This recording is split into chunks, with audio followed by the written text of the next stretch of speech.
Alright, hello everyone, I'm Alistair Mason. I am a trainee solicitor at Burnetts, currently sitting in the commercial property department and the business department. Can everyone hear me okay? Do I need to shout a bit louder? A bit louder? Alright, I'll try my best. So today my presentation is on protecting new businesses, and really that's probably not the best title I could have given it. It's about protecting your business generally. But what I find is generally these things start to get covered sort of maybe in the first 5 years. What we're going to look at today, how it works, is ways to protect your business from basically disputes and litigation. The idea is there are two ways you can deal with problems in your business. You can wait until they become a problem and then fix them, or you can try and prevent them from becoming a problem in the first place. And if you want to talk about fixing existing problems, I have a lot of colleagues in dispute. I'm more than happy to talk to you, but my focus today is going to be on trying to stop problems before they arise, and if problems still arise, making sure that you're in the best position possible to deal with that for your business. So what we're going to cover are things like business structures, terms and conditions, premises, and then I'm going to have a quick chat about a load of other areas at the end. So, starting off, business structures. I imagine all of you are existing businesses and already have a business structure. But just to let you know, there are three main options. You can be a sole trader, a partnership, or a company. Now, sole traders are extremely common. They are the default position if you decide one day that you're going to open a shop. So if you just go along and open your shop, you're automatically a sole trader, unless you're opening a shop with a friend. The key features of sole traders are that they own all of their business assets. So if you get a lease, that's a lease that you sign personally. If you have stock, it's stock that you own personally. And you will contract direct with all your customers. So it will be a contract between yourself and the customer personally. What that means is every time you complete a project or sell something, you earn some income, and that's automatically your income. You don't need to do anything else to make it yours. But the downside to that is there is no limit on liability. So if you contract with a supplier to get £1 million worth of materials that you can't pay for, that's your problem. It's you that the supplier is going to come after, and ultimately you have to pay or settle or potentially face bankruptcy proceedings. So there's quite a high level of risk. If you start off as a sole trader and then decide, actually, this is too much work for me to run, to deal with all by myself, I'm going to bring my partner in to help me out 3 days a week or something like that, you need to be very careful not to enter into sort of a profit share arrangement, otherwise you risk creating a partnership. Sole traders are very susceptible to business structure change. So it's very easy to inadvertently slip out of sole trader and, for example, into a partnership. You need to be careful about that. So, speaking of partnerships, there is a very wide definition of a business partnership. It is two or more people working together with a view to a profit. So even if you're not making a profit, if you're trying to make a profit, or eventually hope to make a profit, you could be caught by the definition of a partnership. Now, the law governing partnerships dates from 1890, so it's not very up to date. And on that basis, if you intend to make a partnership, to work with someone else in partnership, we would always recommend that you get a partnership agreement to set out things like how you're going to share profits and losses, what's going to happen if one of you wants to retire, how to bring in new partners, that type of thing. If you don't have a partnership agreement, then the 1890 Act will govern what happens in terms of partnership business. So profits and losses will be split equally, irrespective of how much you both put in. So if I put in 20 grand and you put in 5 grand, we would still split it equally. The assets and contracts, the assets are held jointly by the partnership, and contracts are made between the individual partners collectively and the customer. Like with sole traders, there's no limit on liability, so it is still, sorry, I'm going to use you as an example. If you two are in partnership, if I contract with you,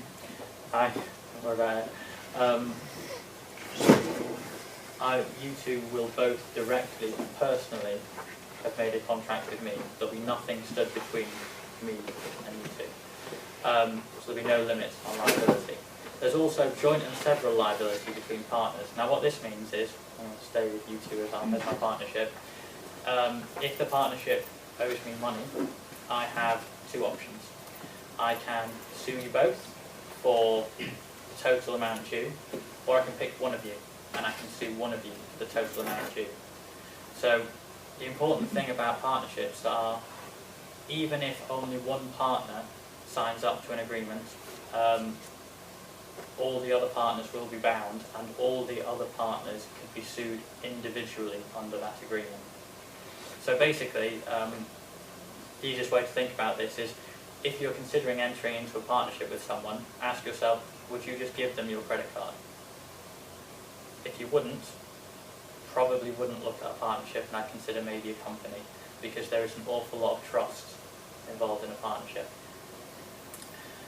Other options include limited liability partnerships, which are a little bit more complicated, but if you want to hear more about them, I'm around all day, and Burnetts also do a free half-hour initial consultation where you can ask all about that if you like.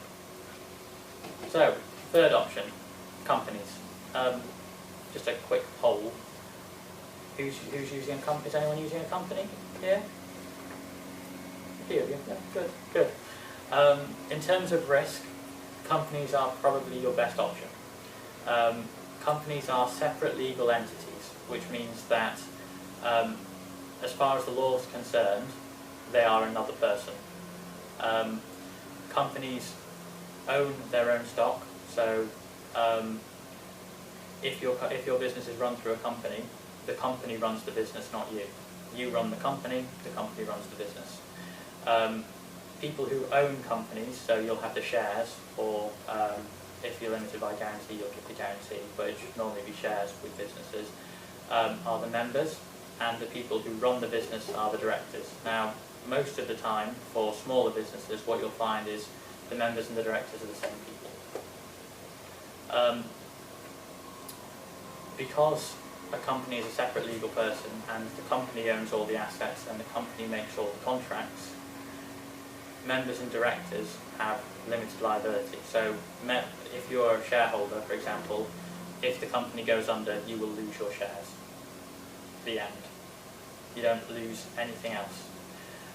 If you're a director and not a member, if the company goes under, provided you haven't done anything wrong, you walk away.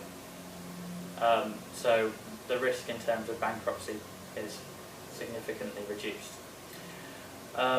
Now, the downside to companies is that there's an awful lot more regulation. So you have annual filing requirements as well as event-driven filing. So every time you get a new director, every time you change office, you have to let the company's house know.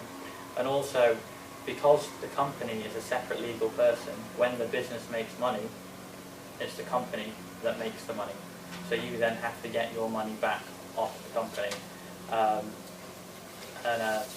That's where your accountant comes in at giving you the most tax-efficient way of getting your funds.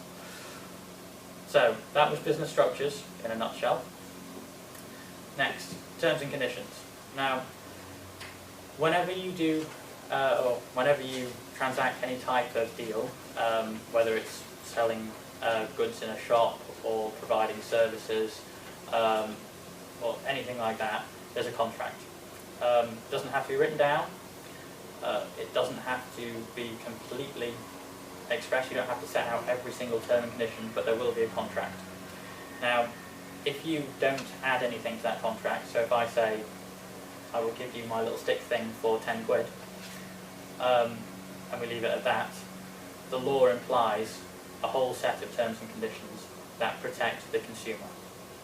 So, as against the consumer, the law steps in to make sure that they're protected. So you have to say that they imply terms like you actually own a little stick thing that you're selling, that type of thing.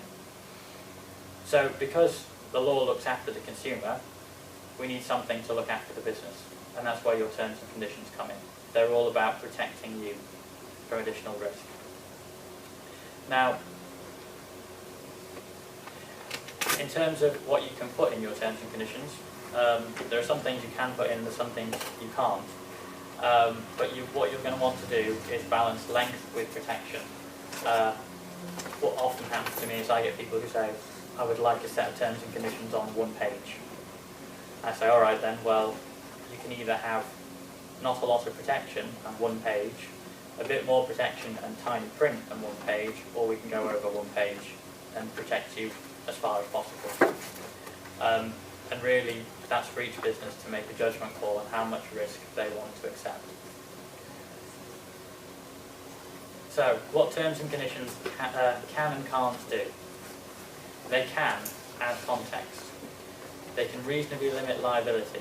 You can't exclude all your liability, I'll come on to that, but you can reasonably limit it. So you can say, this is a £10,000 deal, and I'm going to limit my liability to £10,000, or I have £1 million worth of insurance, I'm going to limit claims to £1 million, something like that. You can apportion risk. So if you're running a business where you sell products online, you can say risk passes when I hand your goods to the postman. That way, if they get damaged, it's not my problem, it's your problem. It doesn't always work, but you can provide indemnities. So you can say, if this happens, you will protect me from loss. And you can specify dispute resolution procedures. So litigation is expensive, and I believe small claims are now up to £10,000, which means that for claims lower than £10,000, you'll automatically be sent to small claims court, which means you won't necessarily get things like your legal fees covered. So if we can avoid court, that would be good. So what terms and conditions can't do? They can't exclude death and personal injury. So if you're bringing people onto your site for example, training, and you exclude everything and one of them dies because, worst case scenario, you've knocked over a mop bucket and it's hit an electrical cable and someone's been stood in the water and they've been electrocuted, something like that. You can't exclude that. That's quite grim, isn't it? Sorry. Death and personal injury are things that statute doesn't let you exclude, so the law says you can't exclude it. Fraud is another one, because obviously you can't say in a contract, I might be completely dishonest and unscrupulous, but that's alright, right? You can't exclude everything. Some statutes you can't override. So, for example, when I was talking about the implied terms and conditions, one of them being that I can sell you my product, you can't get past that. If you don't actually own your product, you can't say in your terms and conditions, I don't own this, but I'm going to sell it to you and you're going to give me a load of money. And finally, you can't impose a penalty. Now this will be more business-to-business contracts.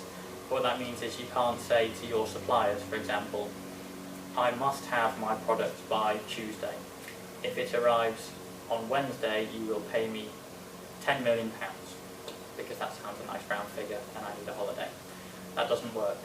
If you say to your supplier, however, I need this by Tuesday, if you don't provide it by Tuesday, I'm going to miss my deadline for customer X, and that will cost me £5,000, therefore you will pay me £5,000. You can do that, because that's covering a loss that you're actually going to incur, rather than being a random figure you picked out of the air. So you need to be very careful when you're saying you're going to pay me X, to make sure that you've justified why you've given that figure. So, it's all very well and good having a wonderful set of terms and conditions, and just on terms and conditions, You can get them from all sorts of places. If you Google terms and conditions, you will get a set of terms and conditions. But whether or not they will apply is entirely another matter. If you get some that say something like United States of America on them, don't touch them. If in doubt, come see me, you get a free half hour. So, once you've got your terms and conditions, they need to be introduced before the sale to become part of the agreement. So, things like having your terms and conditions on receipts, receipts, anything you're going to give people after they've agreed, so a delivery note, something like that, it's not going to work, because you've already made the agreement before you've given them your terms and conditions, and you can't be bound by something you didn't know was there. You can't have agreed to it. So, attach your terms and conditions to things like order forms. If you're selling things online, have a tick box before you click pay to make sure that your terms and conditions are incorporated. Otherwise, you risk having a great set of terms and conditions that is going to do you absolutely no good whatsoever. So that was a quick talk on terms and conditions. So, business premises.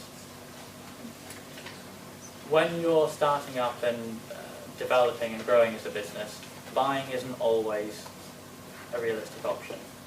So, you have effectively two options. You can work from home or you can rent. Now, things to think about. If you're going to work from home, do you own your own home or do you rent it? If you rent your own home, check your lease. Because particularly with assured short-hold tenancies, you'll find that there'll be a restriction on running a business from the property.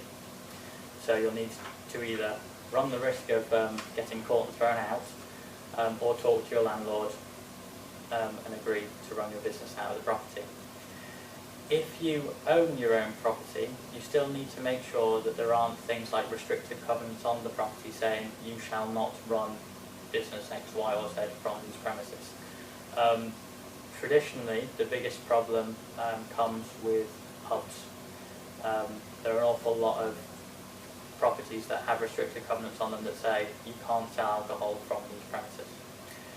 Other things to think about, planning. Short story, I used to work for a local authority, and one day a brilliant new bakery opened up, and it was two lovely ladies who ran a bakery from one of their houses. And the entire council used to go and get all sorts of baked goods from there, and it was a lunchtime event for about a month. And one day someone put a complaint in and said, shouldn't they have planning? And our planning department looked at it, and what this lady had done is she'd stripped out her kitchen, she'd completely gutted it, and she'd installed an entirely new professional chef-style kitchen with metal counters and everything for her business. Now, our planning department looked at that and said, well, that's a change of use. You should have applied for planning permission before you did that. It will now cost you X to get retrospective planning permission, and that was something she couldn't afford, and her business went under. And then she still had the same problem because she still had an industrial kitchen in her property. So she still had that problem to deal with. So if you're going to be doing a lot of work, things to think about, planning, building control regulations. You don't want to get them wrong. If you are going to rent premises, you're going to want a commercial lease. Now, commercial leases, important things to think about. Term. How long are you going to use the premises for? But more importantly, how long do you have to pay for the premises? You need to make sure that you've costed everything thoroughly, and if you're going to sign up for a 10-year lease, you're certain that you can pay the rent for those 10 years.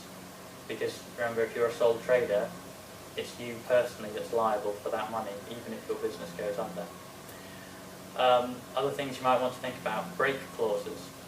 Break clauses say, yes, you have a 10-year lease, but on years 3, 6 and 9, you can say, I've had enough, thank you very much, but I'm done now, and walk away from the lease. They're very good for small businesses especially. Rent reviews. You know how much the rent is now. Is it going to go up? You will find that when leases get longer than 5 years, they tend to have rent reviews, and they will go up either in line with RPI, which at least is measurable, or in line with the open market rent. And what this means is that either your landlord will come to you and say, I'm going to review the rent and I think it should be X, or if you disagree with that price, you will have a surveyor come out, he will do a valuation, he will say, I think based on these assumptions and disregarding these things that you'll get about X a month for this property, and that's how much rent you will now pay. Now, important things to remember with that is that you've got to be very careful with your rent review clauses, because sometimes the landlord puts in things that say the tenant will pay for the rent review if it gets to a surveyor.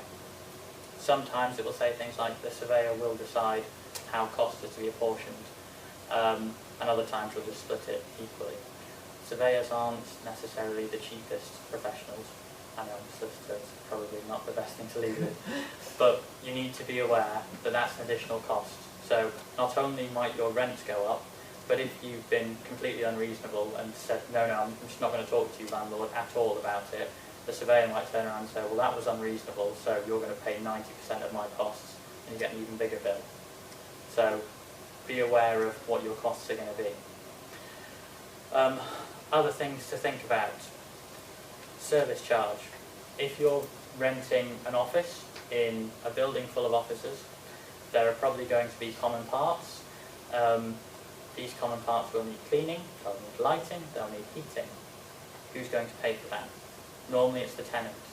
So what you need to remember is on top of your rent, there will be potentially service charge costs, there will be costs for insurance, and there could be a whole host of other costs that you need to factor in to make sure that you can afford your rent.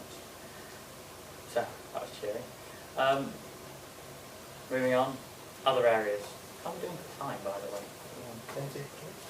10 to? Plenty time. Excellent. I can take my time with this. Right, so, other areas. Data protection. As a business, you are going to be collecting personal data about customers. Now, personal data is things like their name, address, contact details, basically any information which can identify that individual, or which with another piece of information could identify that individual. So, for example, I don't have one of the little brochures, a picture can be used to identify someone, and so could count as personal data. Now, if you're collecting personal data, you need to remember that you've got to explain to the data subject why you're taking their data and what you're going to use it for. Things that businesses should think about is, do you have a data retention and destruction policy? So, do you say to people, I am going to take your personal data to use for this one transaction and then for marketing purposes for the rest of the time? If so, you might want to think about saying something along the lines of, well, alright, I'm going to use your personal data for this one transaction for marketing, and in line with my data protection policies, which say something like, after 5 years, I will destroy your data unless I've done more business with you, so that you're not keeping everything forever, because you can only keep personal data for as long as it's relevant. Other important things about data protection is, depending on what you use the data for, you may need to register. So you'll need to talk to the Information Commissioner and register as a data controller to say, I collect personal data and this is what I use it for. If you ever get someone writing to you or emailing you saying, I want you to stop using my personal data, they do have a right to do that, and you do need to stop using it. This is again where policies come in. If you have a policy that says, if you ask me to stop processing your data, I will put you on my do not contact list, then great. If not, destroy it. So erase that person's details from your database. Finally, you might get people writing to you saying, what information do you have on me? It's not likely for small businesses, but they can. And if they do that, you have to respond to them within a certain time limit. You can charge them, at the moment I think it's up to £10 to go through your records and find everything you hold about them and you provide them with a copy, but you can't just ignore it. If you ignore it, they can complain to the Information Commissioner, and then you get put on a big long list of people who have failed to comply with data protection rules. It's terrible publicity, and there is also the potential for fines. Other things about data protection, obviously, don't put an unencrypted computer on a train and abandon it. Don't leave personal data on a memory stick anywhere unencrypted, because again, if you have personal data that you are responsible for and it gets out and ends up, I don't know, for example, on a newspaper front page, the Information Commissioner isn't going to be very pleased, and it's probable you're going to get a fine. So make sure that your data is held securely and that you comply with data protection. Debt recovery, obviously once we've done the work we'd like to get paid. It's important to make sure that your invoices are correct, make sure that dates and everything are accurate. If people aren't paying, there is a set procedure to go through in order to get your money back. So there'll be set notices that have to go out before you can go to court and say, pay up. Hiring someone to go around with a baseball bat, obviously not a great idea. A little bit of advertising here. At Burnetts we offer a great debt recovery service if you're having trouble, but if you'd like to talk through what you need to do in terms of letters, notices to get your money back, then again we do have a free 30-minute consultation, so feel free to have a chat with us about that. Alternatively, our head of debt recovery is coming in this afternoon, so feel free to talk to him. Employment. Obviously when you're a sole trader or when you're running a company and it's just you, it's fairly easy. The second you start adding employees, it gets complicated. You will need contracts of employment, a whole host of policies before you even start looking at recruiting. Now everything you need to get started is actually on our marketplace, which is on our website, so it's an online space where you can just download the basics for everything, which is ideal if you're just starting to recruit, but if your employment needs are a bit more complicated, you're probably better off using your free half hour and coming and talking to us. But like I say, you'll need things like grievance policies, contracts of employment before you get staff. Once you've got staff, it doesn't get any easier. You'll need to make sure that you manage them properly. If you're going to look at cost saving by making redundancies, I would strongly recommend taking advice, because although the rules on making employment claims have changed and it will now cost people to bring a claim, if they know you've done something seriously wrong, the fact that they have to put up £500 to start off with isn't going to put them off. So make sure you know what you're doing with your employees. I think we have an employment law update coming up soon, which would be a great way to get an overview of employment early on without paying too much. Procurement. Do any of you deal with public bodies? Like local authorities, NHS? Okay.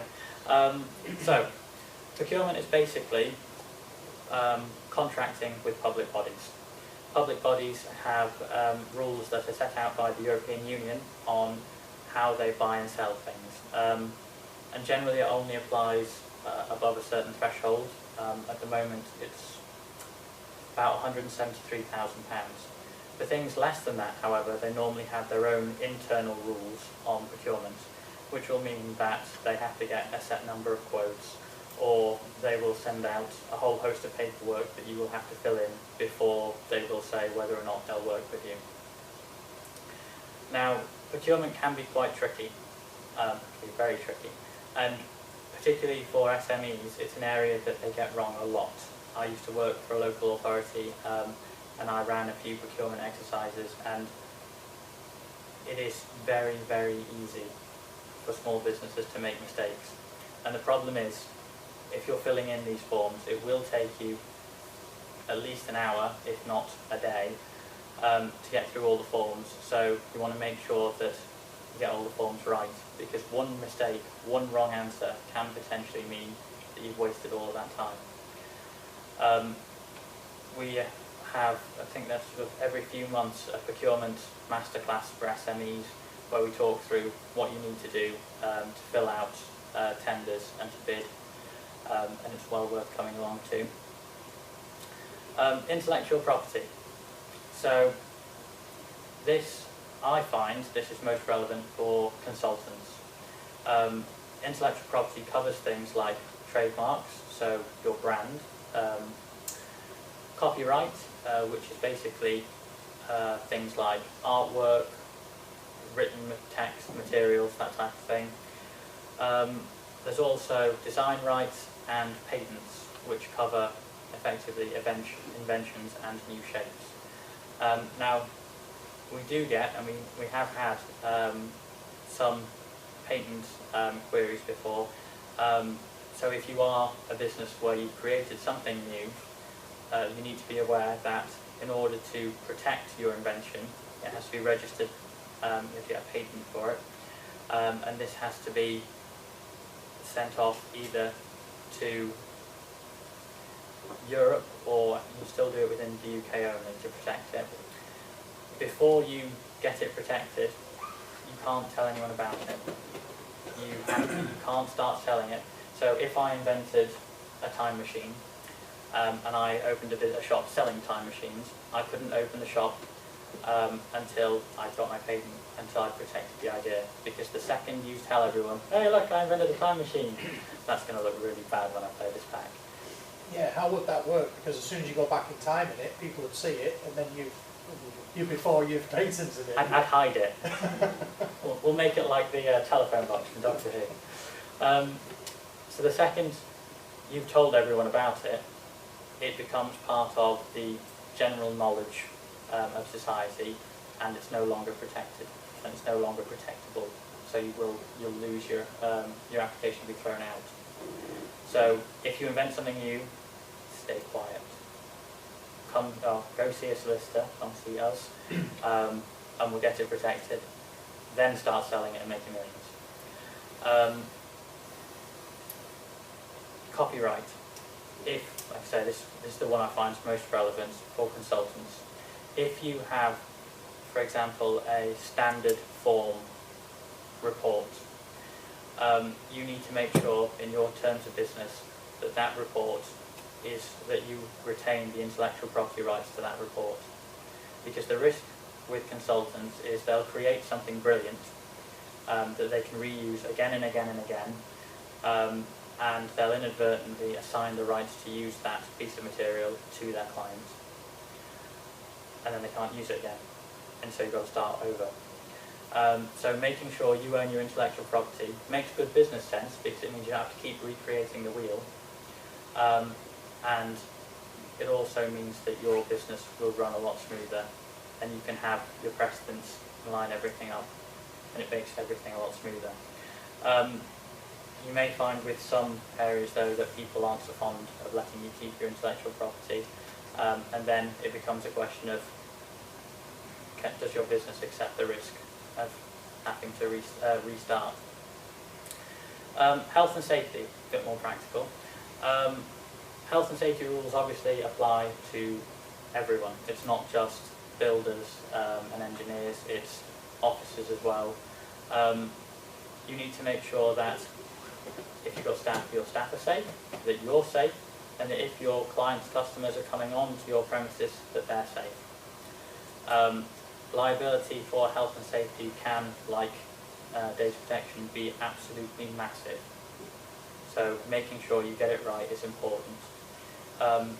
Equally, if you are sending your staff off to other people's property, so for example, me today, I've come to the racecourse. The racecourse needs to have something in place so that if I get hit by a car or something like that, or trip over a paving stone or something, we're covered.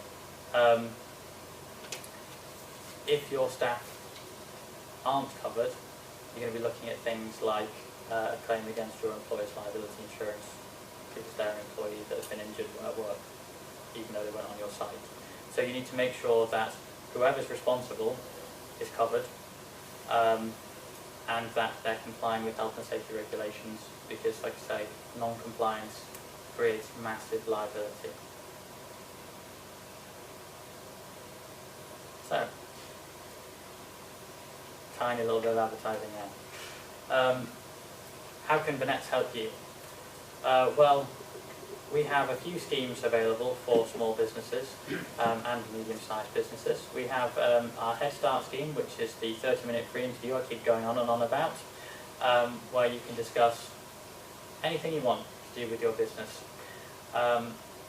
If you want to talk about a set of terms and conditions that you've got from somewhere, wherever, not us, and you want to see if they're okay, come in and have a chat and we'll talk to you about them. If you think you might need terms and conditions but you aren't quite sure, again, come in, we'll talk about it. If you're looking at a commercial lease and you think, I have no idea what this means, send us your lease, book an appointment, we'll sit down and talk you through it. It's no obligation, so after 30 minutes, if you are now happy with your lease and just want to go away and sign it, by all means. But basically, any way we can help make you feel better and more confident as a business, let us know. On our website, we also have standard contracts and policies. So at the moment, we have an employer's kit, which will give you everything you need in terms of policies and contracts if you decide to start recruiting staff. We also have a website kit, which, if you're going to use a website just to advertise rather than to sell through, that will give you everything you need to get going and to be fully compliant. We also have something called Burnetts Direct, which is a great little retainer. It's my favourite product personally. For a fixed fee, I believe it's £250 a year if you have less than 6 employees. You have 4 hours of free advice with anyone in Burnetts to discuss anything, to help you work on anything. So if you need a new lease, if you need terms and conditions, if you're having issues with an employee, we can do it all then. You also get things like free updates, entry to seminars. We do a free diagnostic interview at the start. So we'll say, all right, what can we help you with? And every year you'll get an annual health check. So we'll say, all right, let's have a look at your terms and conditions. Let's have a look at your lease or your staff policies and make sure everything's okay. And basically, whatever you need to help reduce the risk in your business and make sure that your business is as well protected as possible, we'll find a way to help. So, are there any questions? Are there any areas that you'd like me to go over in a bit more detail? How much does it cost to take a patent out?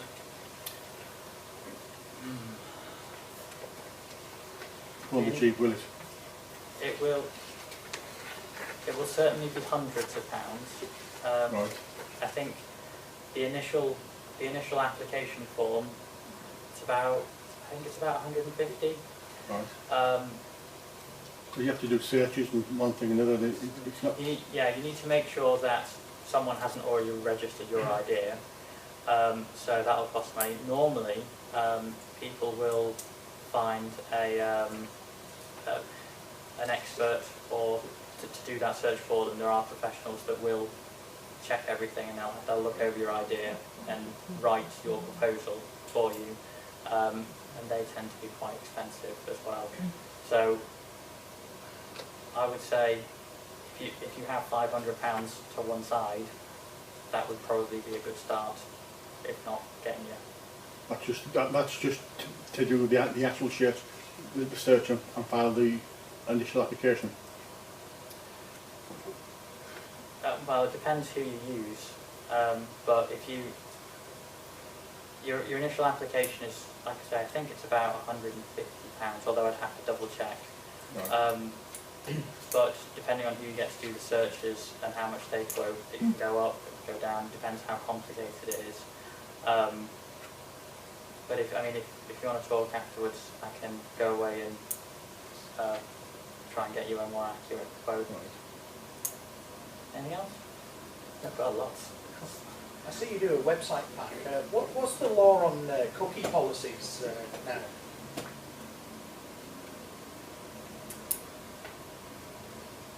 Do you have to have it so it's clickable for people to accept cookie policies? And is it the same for small businesses as it is for the public sector? Because they sort of did a reverse on it, but I don't know what the... Yeah, I do think it depends how big you are, but I'd have to double check. Normally I do this presentation with my colleague Amy, who's very good on websites. You do need a cookie policy, or at least a privacy policy. But whether or not... I'll double check, but if you download our website pack, that is definitely compliant.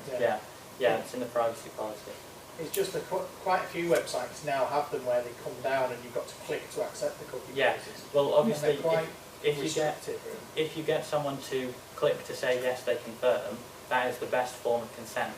I mean, there are issues in terms of if someone's if you just have a notice there but they don't have to do anything, have they really seen it? I'll be sure that they've actually agreed to that. Whereas if you have to click, that's why I say with the terms and conditions, use a tick box or a click to accept.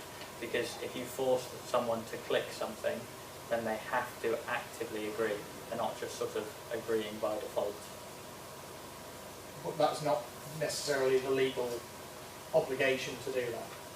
I think you need consent, and like I say, if you get them to click, you've definitely got it, where it's safer than not having them click, but I don't think you have to make them click.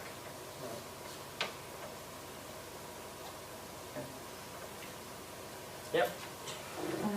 We were late coming in, so I do apologise. That's all right. And you were talking about the business structures, and I think we came in at partnership, and then you mentioned limited liability partnership.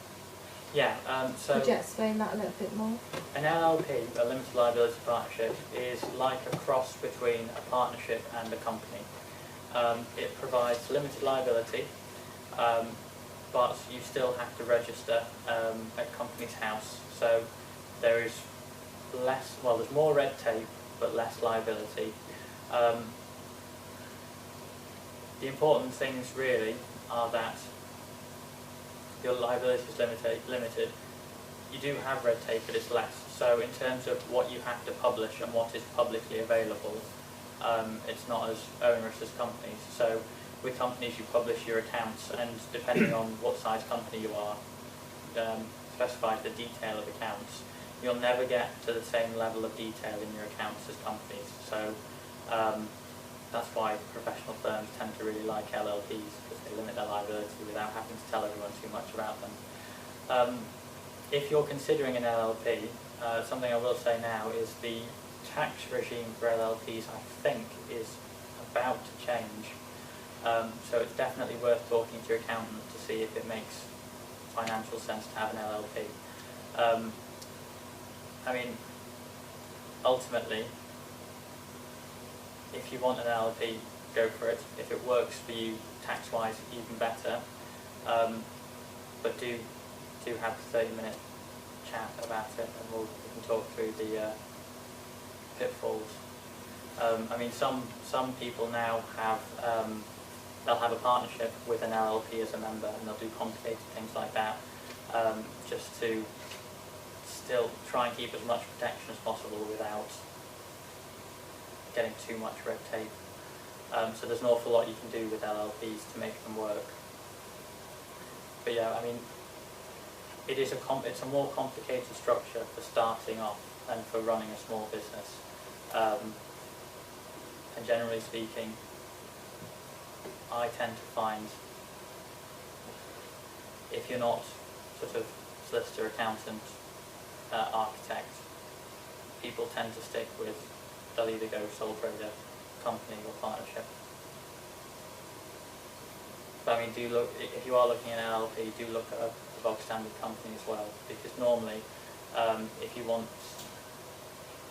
you can work with people and basically, for all intents and purposes, work as if you were a partnership, but using a company. So it is still possible to achieve the same level of profit share and things like that using a company.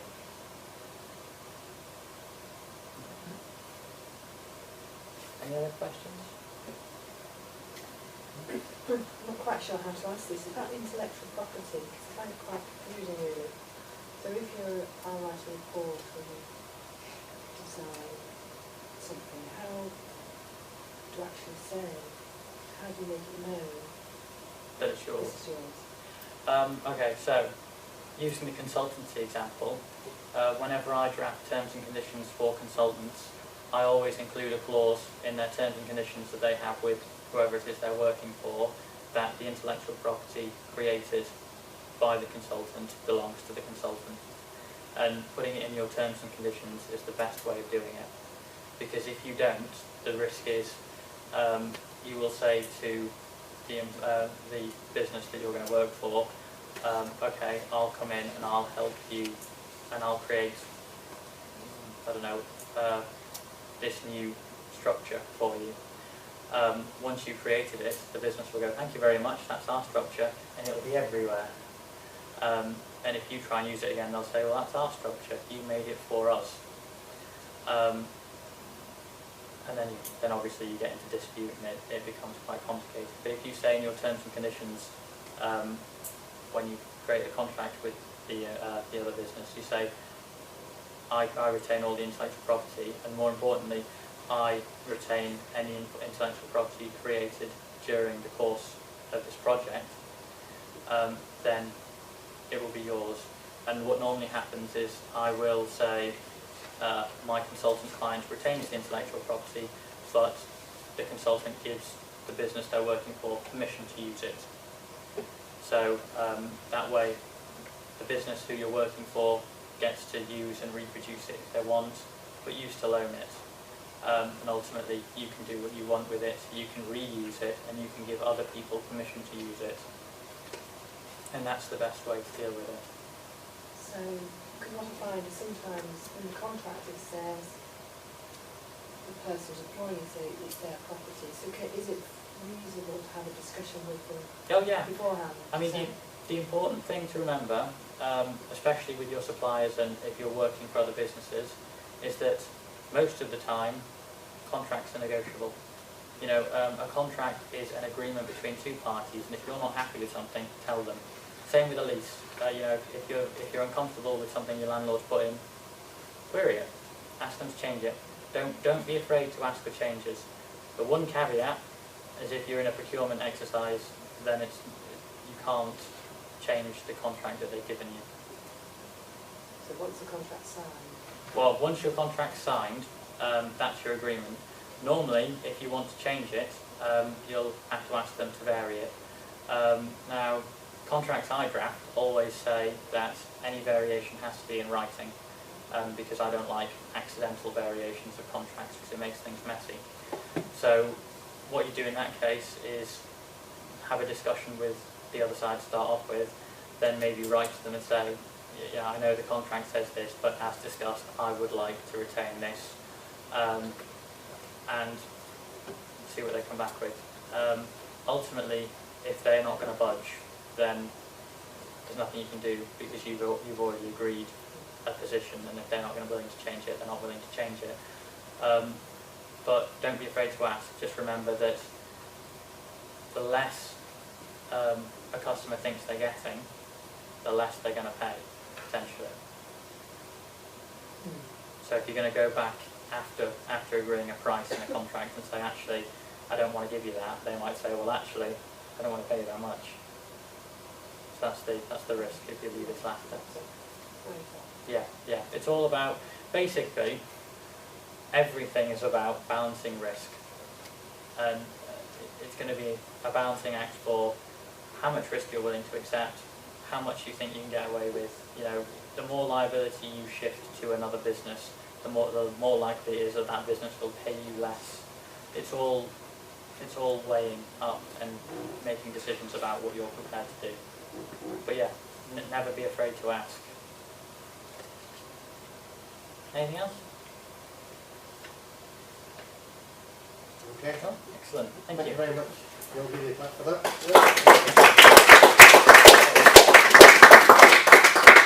If you do think of anything else later, here are my contact details, or I'll be on the stand all day. Thank you. Thanks, Alistair.